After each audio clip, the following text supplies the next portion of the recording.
my dear students, welcome back.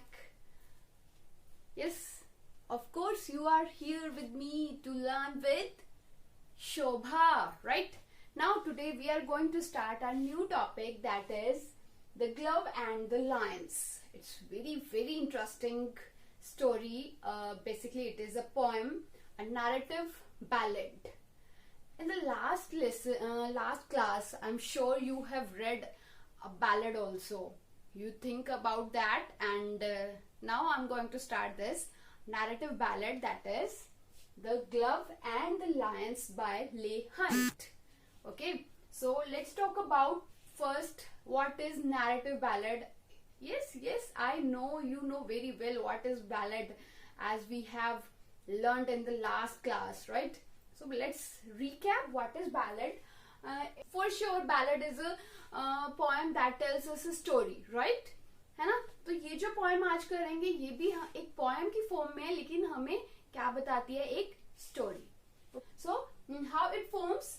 Ballads generally have 4 or 6 or 8 line stanzas, right? तो हमारी जो poem है इसमें कितने stanzas है? There are 4 stanzas of 6 lines. Okay? And in most ballads, the poet uses repetition as a refrain.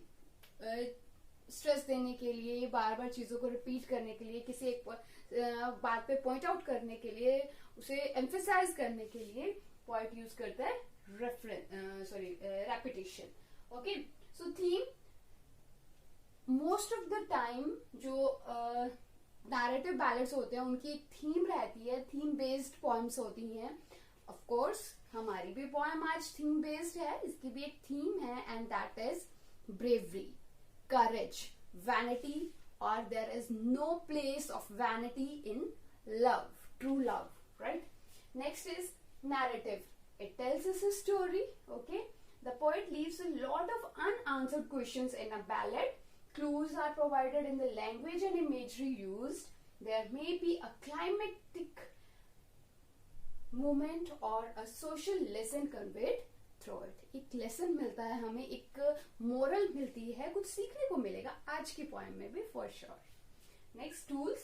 The poet may make use of dialogues which may often be one sided. The narrative comments are sometimes given a dialogue.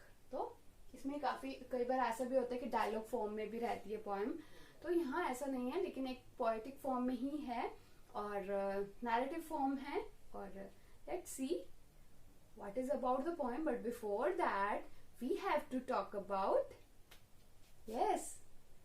poet itself and the figure of speech. Yes, in every poem we are doing, na? So why not this time? So let's start. Now let's talk about the figure of speech used in the poem and the rhyme scheme. Yes, rhyme scheme we will here have as I have already told you that we will get a stanza of 6 lines, so the rhyme scheme will be A B B C C. It's very simple, na? Next, let's talk about figure of speech. Figure of speech first is used, that is alliteration. We know very well that the first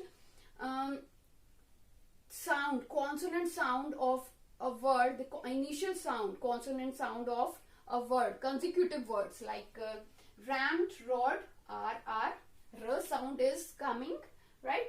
With bellowing. I have taken these phrases from the poem only. Okay, so v, brave as brave, b, ladies, lovers, all look, l. So these sounds, that shows the repetition of consonant sounds, and it is alliteration, right? Next is repetition. Repetition means repetition of words, repetition of lines. Here the poet has used they bit, they glared, they leap was quick, return was quick. So here quick. So the repetition of words or sentences may be is known as repetition as figure of speech. Next hyperbole. आप लोग हिंदी में भी पढ़ा होगा कि जब हम किसी चीज के बारे में ओवर स्टेटेड कर देते हैं, कोई सेंटेंस को, किसी बात को, है ना, बहुत ज्यादा उसके बारे में बता देते हैं, that is known as hyperbole. तो हाइपरबोले में क्या है, यहाँ जैसे यूज हुआ है, the bloody foam above the bars came whisking through the air with horrid laughing jaws. They bit, they glared, they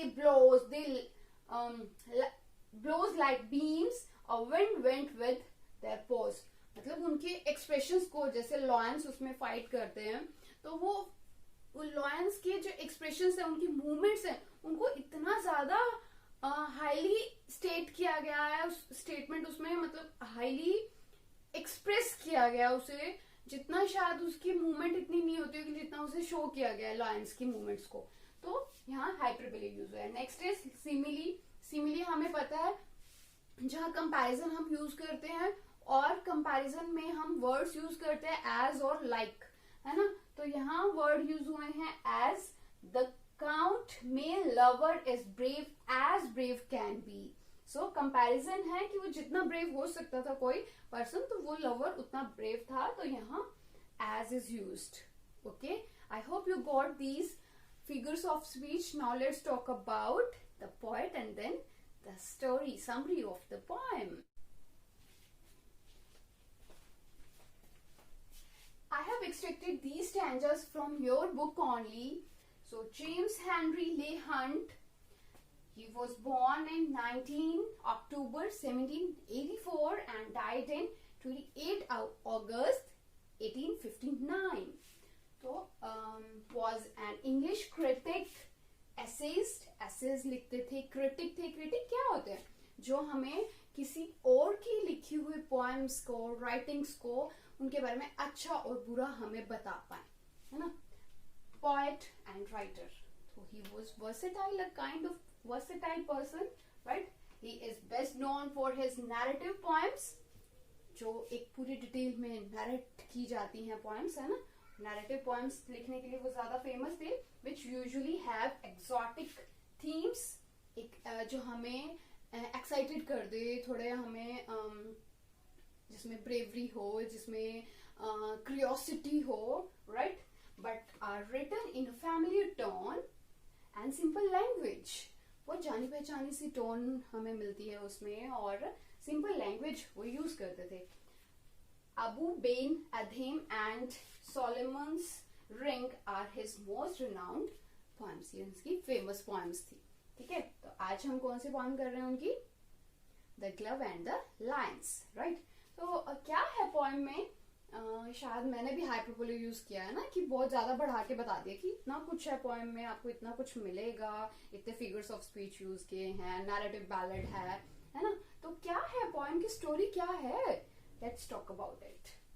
The king along with the lords and the ladies of the court is watching lions fighting in the arena. Arena क्या होता है? एक आप place ऐसा कह सकते हो जिसमें साइड पे एक जैसे हमारे ऑडिटोरियम रहता है, बिल्कुल वैसे ही, कि बीच में स्पेस खाली रहता है किसी स्पोर्ट के लिए, किसी एक्टिविटी के लिए, और साइड पे लोग जो है बैठते हैं, ठीक है।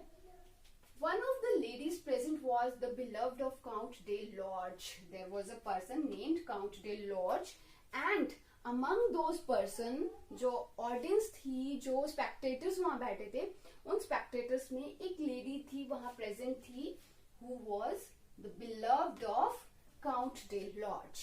Okay, वो उसकी beloved थी। She wanted to show off to the rest of the court. Show off करना चाहते, जितने भी कॉर्ट वहां पे बैठे थे, जितने भी लोग नॉबल्स बैठे थे वहां पे, कॉर्टियर्स बैठे थे, उनमें शो ऑफ करना चाहती थी how greatly the count loved her. दिखाना चाहती थी कि उसके लवर का लव कितना ग्रेट है। She dropped her glove into the arena to see whether he would dare to fetch it. क्या वो क्या करती है, अपने एक ग्लव को उतार के अरेना में फेंक देती है, नीचे जहाँ पे एक्टिविटीज चलती हैं उस एरिया में, और वो देखना चाहती है कि क्या उसका जो लवर है वो डेयर कर पाएगा उसे लाने के लिए। इफ ही वर इंजर्ड और killed she would gain glory by showing how much the count valued her affection. अगर उसे कोई इंजरी हो जाती या फिर वो मर भी जाता तो वो दिखा पाती उसे। क्या आपको लगता है कि उसे वो ग्लोरी मिल पाती? अगर सपोज करो कि उसका जो लवर है वो ग्लव्स उठाने में उसकी डेथ हो जाए, तो क्या उसको वो वैनिटी, वो उसको ग्लोरी मिल पाती, उसकी पॉपुलैरिटी उसे मिल पाती, उसकी वैल्यू होती specially, but her plan backfired. लेकिन उसका प्लान जो था वो इतना सक्सेसफुल नहीं हो पाया। The count rescued the glove, but by the actions that followed, he told the lady and the court exactly what he thought of her. वो सक्सेसफुल तो हुआ ग्लव लाने में, लेकिन उसके बाद जो हुआ, जो उसने एक्शन किया उस बिलव्ड ने, उस काउंट ने, उस कॉर्ट जो कौन है, काउंट डे लॉर्ज हैं, उन्होंने जो काम किया वो दिखाता है एग्जैक्टली उनके थॉट को उस लेडी के लिए। अब क्या किया ऐसा और क्या उनकी थिंकिंग थी, let's see in the poem. थोड़ा तो सस्पेंस होना चाहिए ना, अब सारा थोड़ी समरी में बताएंगे, हैं? So let's talk about the poem now in detail. Okay, let's start.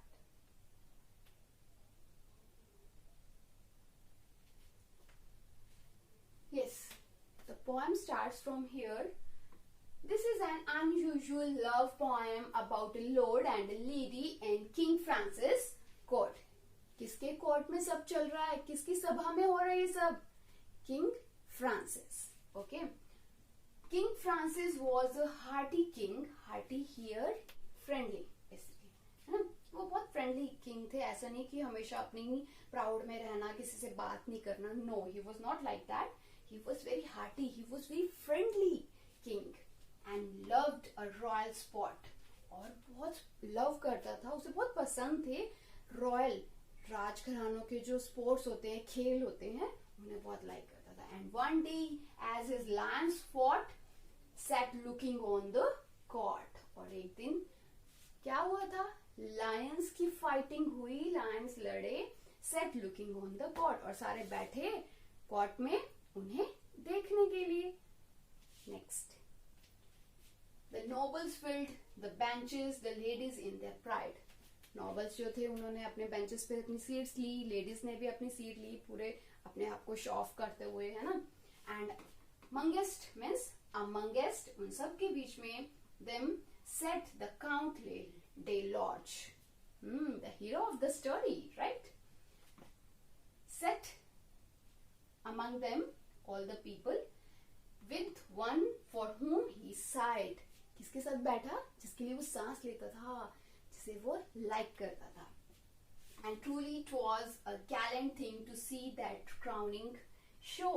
और ये बिल्कुल गैलेंट थिंग थी, एक रॉयल इवेंट था जो वहां पे चल रहा था, जिसको देखने के लिए नोबल्स आए हुए थे, कॉर्टियर्स आए हुए थे, फेमस पॉपुलर लोग आए हुए थे वहां पे। इट वॉज नॉट, यहाँ एक क्राउनिंग शो था, मतलब राजघरानों के बड़े बड़े राजाओं के लिए, उनके नोबल्स के लिए, उनके कॉर्टियर्स के लिए था ये, not for common man. Valour and love and king above, और इन सब के बीच में ब्रेवरी, करेज और लव के बीच में किंग अबव, किंग जो थे वहां आगे बैठे थे, and the royal beast below, और नीचे कौन, एरेना में कौन फाइट कर रहे थे? Beast, animals. Okay, this was the scene. So in the first stanza we have come to know what was the scene in the story. Okay, now next stanza. Rammed and roared the lions with horrid laughing jaws. They bit, they glared, gave blows like beams. A wind went with their paws. तो यहाँ पे देखो rhyme scheme भी देखते जाना है ना। यहाँ स्टार्ट हो रहा हमारा सेकेंड स्टैंजा, तो राइम स्कीम देखो। Jaws pose, A, another smother, B, same नहीं है तो डिफरेंट है तो B, air, there, so C, right?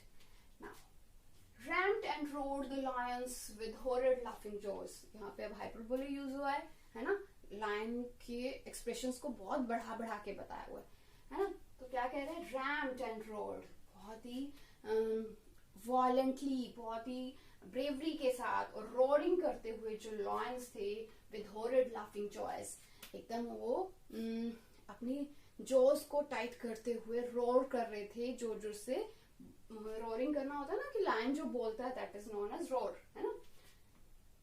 they bit, they glared.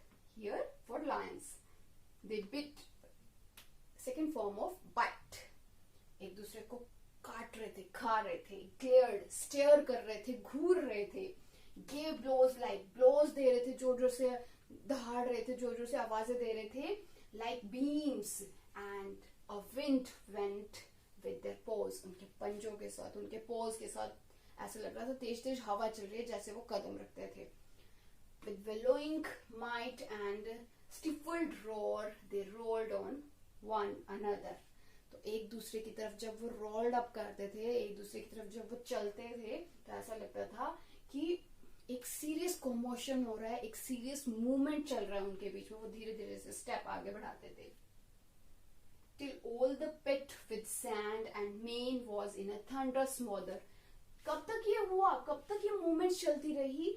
जब तक कि जो पिट था जहाँ पे वो फाइटिंग हो रही थी लायंस की, वो एरेना जो है, वो पिट, वो खाई जो है, सैंड से पूरी तरह से भर नहीं गई हो, मड से पूरी तरह से भर नहीं गई हो. Men was in a thunderous mother, और हर चीज वहां पे पूरी तरह से कवर हो गई थी क्लाउड से, डस्ट के क्लाउड से, है ना, हर तरफ से मिट्टी, धूल, ये सब दिख रहा था. The bloody foam above the bars came whisking through the air. Whisking means rapidly, speedily move करना. ठीक है, तो वहां से एयर भी जब बहुत तेज चल रही थी और डस्ट का जो क्लाउड्स थे वो भी फॉर्म उनसे निकल रही थी. ब्लड फॉर्म्स आ रहे थे वहां पे, क्योंकि उनकी फाइट चल रही थी, एक दूसरे को वो बाइट कर रहे थे, तो उसकी वजह से काफी ब्लड वहां पे आ रहा था, उसकी फॉर्म पूरी निकल रही थी. Said Francis then, "Wait, gentlemen, we are better here than there." कि उन्होंने अपने जितने भी कॉर्टियर्स वहां बैठे थे, जितने लेडीज बैठी थी, तो सबको क्या बोला कि फेथ करो, बिलीव करो कि हम लोग यहाँ इस प्लेस पे हम बेटर हैं बजाय कि उस प्लेस के. अगर हम वहां होते तो हम सेफ नहीं होते. The Lord's love overhead the king, a beauteous, lively dame. Lively dame, dame is for lady, women, with smiling lips and sharp bright eyes. तो फिर डे लॉर्ड जो है वो किंग की बात को सुनता भी है और साथ साथ वो क्या करता है, ब्यूटीज जो बैठा है, ब्यूटीफुल लाइवली लेडी के साथ, विद स्माइलिंग लिप्स, जिसके जो लिप्स हैं वो स्माइलिंग है, मतलब हमेशा she gives a beautiful smile, and sharp bright eyes, उसकी आईज कैसी हैं, sharp bright, which always seem the same, जो हमेशा एक जैसे इसमें स्माइल के साथ ही दिखती हैं. She thought the count my lover as brave can be. तो उसने सोचा कि उसके माइंड में आया, उस लेडी के माइंड में आया कि मेरा लवर जो है, जितना कि कोई ब्रेव हो सकता है उतना ब्रेव होना चाहिए. जो उसका लवर है मीन्स काउंट, तो उसको ब्रेव होना चाहिए, वो प्रूव करना चाहती थी. He surely would do wondrous things to show his love for me. उसने कहा कि वो जरूर कुछ ऐसा करेगा जो सबको हैरान कर दे, सरप्राइज कर दे, कुछ अमेजमेंट थिंग्स करे, ताकि उसका लव जो है, उस पर्सन का लव उस लेडी के लिए दिख सके. King, ladies, lovers all look on, the occasion is divine. सब वहीं आगे देख रहे थे. ओकेजन जो था वो बहुत ही डिवाइन था, बहुत वंडरफुल था, है ना. Next, I'll drop my glove to prove his love, great glory will be mine. तो उसे लगा, उसके माइंड में ये थिंकिंग आई, वो सोच रही थी, ये उसकी थिंकिंग थी कि मैं अपने ग्लव को नीचे फेंकूंगी, थ्रो करूंगी, वहां ड्रॉप कर दूंगी और मेरा लव प्रूव होगा और फिर बहुत सारी ग्लोरी, मुझे फेम, पॉपुलैरिटी मिलेगी. She dropped her glove to prove his love, then looked at him and smiled. तो वो उसे ड्रॉप करती है और फिर उसकी तरफ देखती है, उसके लवर की ओर, है ना, and स्माइल करती है. He bowed and in a moment leaped among the lions wide. Then the count de lodge, वो क्या करता है, बाउड, एकदम से झुकता है. In a moment leaped among the line wide, उसी मूवमेंट पे वो लीप कर जाता है, जंप करता है, कहाँ, among the Lions wide, wide, तो जो जंगली लायंस थे उनके बीच में जंप कर जाता है, लीप कर जाता है. द लीप वॉज क्विक, वो जंप कैसा था, क्विक था. रिटर्न वॉज क्विक, रिटर्न वापस भी वो जल्दी से आ गया. He was regained his place, उसने फिर से अपना प्लेस रीगेन कर लिया, मीन्स फिर से ले लिया, हासिल कर लिया. देन थ्रू द ग्लोव, और फिर उसने द काउंट ने क्या किया, वो ग्लव को फिर से थ्रो करा. कहाँ, बट नॉट विद लव, लेकिन लव के साथ थ्रो नहीं किया. Right in the ladies face, lady के फेस पे थ्रो करा. By heaven said Francis. Now the king speaks. What has he spoken? Yes, Francis the king has spoken. Rightly done. And he rose from where he sat. उसने बिल्कुल सही किया और वहां से खड़ा हो गया अपनी सीट से. No love caught me. इसमें मुझे कोई लव नहीं दिखता. किसमें? But vanity. मुझे सिर्फ एक शो ऑफ दिखता है. Sets love a task like that. अपने लवर के लिए ऐसे टास्क को करवाना, ऐसा टास्क रखना जिसमें उसकी लाइफ डेंजर में हो जाए, जिसमें उसकी डेथ भी हो सकती हो. ऐसे लव को, ऐसे टास्क को अगर हम अपने किसी means if the lady has given to do, it means she has no love. It is only for vanity, right? So this was all about the poem. I hope you got it. If not, then watch the video again. Bye. Thank you.